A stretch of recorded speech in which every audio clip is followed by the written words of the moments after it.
I would personally drive down there and drag his ass out of there. We're not having this. Enough is enough, to be honest with you. Come on now. Yeah, I agree. All right, Yeah, let's move yeah, on. okay. Yeah, okay. Got a lot to get to tonight. Thanks for joining us, by the way. In a wide-ranging BBC interview, Formula, Formula, Kamala. former Vice President Kamala Harris made her boldest statement yet about her plans for 2028. She says that she may run for president again, and despite a bruising loss last year, she's not walking away. Harris has a new book out, as we all know, 107 Days. Dex, have you read it? I have not read this one. Okay. Detailing the world. My auntie read it, and she told Aunt Joanne read it. Eric, she told me about it.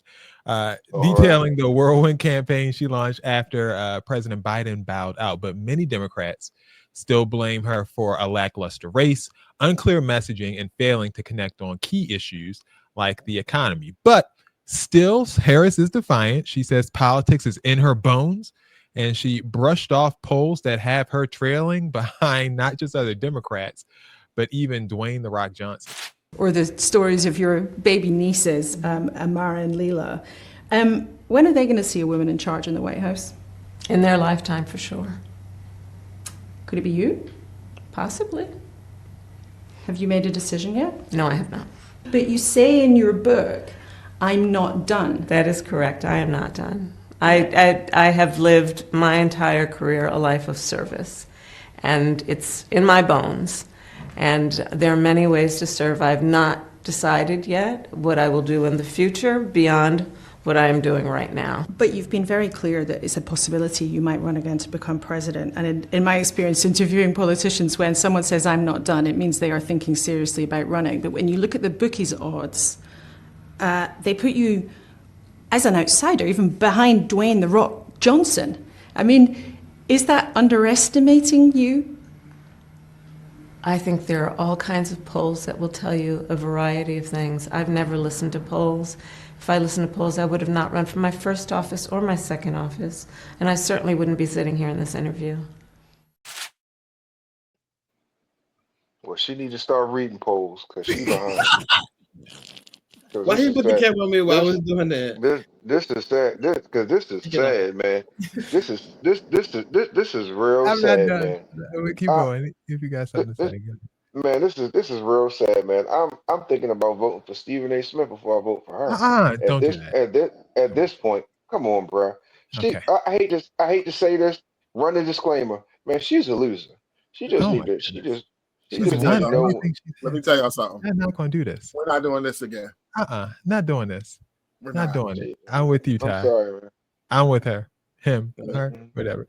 Meanwhile, California Governor Gavin Newsom is emerging as a leading alternative. In multiple interviews, he's confirmed what many suspected, that he's considering a 2028 run. He says he'll make a decision after the 2026 midterms, but the buzz is already real. He's visiting battleground states, clashing with Trump regularly, and leaning into the role of a Democratic counterpuncher. And the numbers are adding up. Newsom's odds of winning in 2028 are climbing. His favorability has improved, and many see him as the candidate already being auditioned, whether he's admitting it or not. Kamala Harris says that she's still in the game, but there is doubt in the base. Meanwhile, Gavin, although he isn't officially running, Polymarket has him at a 22% chance to be the next president. Higher than Trump, higher than who else is down here? The Rock, Pete Buttigieg, and Marco Rubio. Yeah, but who's higher Why than does him? Trump have any % chance? That's what's hilarious. 0. So the question that we're going to debate, do Democrats really want Kamala as the front runner again, or is it time to pass the baton? And if so, is Newsom already the one holding it? What you guys think? No, we don't want Kamala. No. Why not? Because she No. lost. Trump lost in 2021, and then came back and won it. She's a loser. Unless she finds a personality, she's a loser, bro. We just need to move on. Trump just lost and he came back and won. We just move on. He won on hate, bro. He won on hate.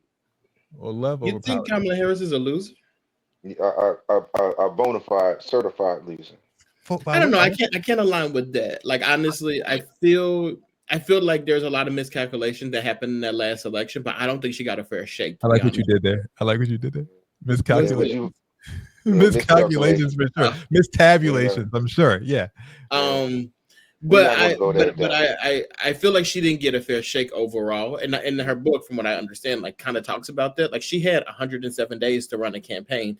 And I do think people mobilized behind her. And I think, like Eric, you said, like Trump won on hate. And I think that hate has turned this country upside down. And I do think that in the next election, we're going to want to see some type of change. And I do think she could bring about that change.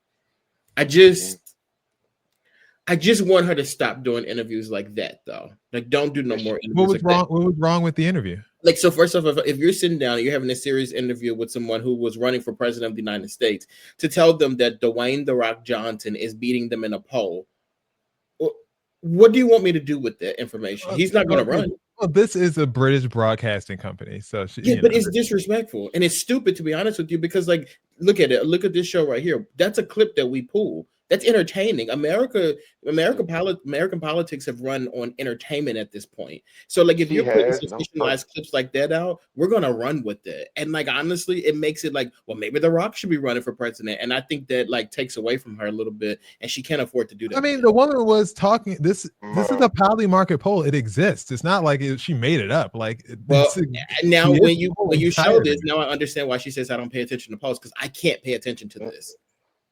Hell, she had my point exactly. She has no personality, bro.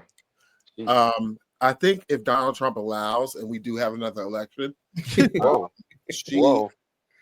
has a chance to win. Like, I don't want to like say, oh, she's a loser. Like, right. I think she has a stellar resume. I think she was way more qualified to be president. She's the most qualified person to ever run for president. And they rigged the election, so there's that. So I'm not going to sit here and say like she can't win because she won that election. They just, you know what they did, and so I think she's qualified, but I don't think that people want to stand behind her. I think that Democrats look like they're leaning more towards Gavin, to be honest with you. So he looks like he's going to end up probably being our leading person. And if Trump allows, I would definitely vote for him.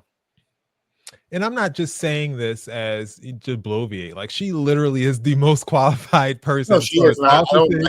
Jason, you gotta stop saying that, though. You have to. As far as offices that she's held, she is the most qualified person. But like, you have to stop that. Like that right there. Like, stop. But to act like she's just some novice that's a loser. No, she's literally won her whole life. She lost one race. Like, let's relax. It's a pretty big race that she lost. But why did she lose it, Dex? Did she lose it? But what I'm saying is you have to stop with the mindset of saying she's the most qualified. She would be good at this because you think like that, and that's the reason why you voted the way you voted in the last election. You have to realize that these people are crazy out here.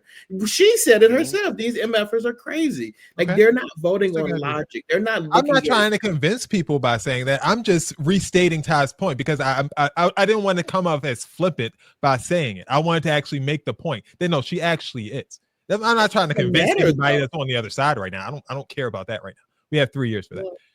Okay, well, if she decides to run, maybe she will. Maybe you don't care about that. She don't care about polls. I get it. We'll be next in 3 years. We'll be right here again. Because you're doing a great job advocating for a Democrat right now.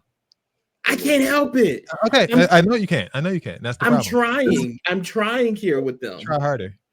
Well, they got to try harder. We could use you.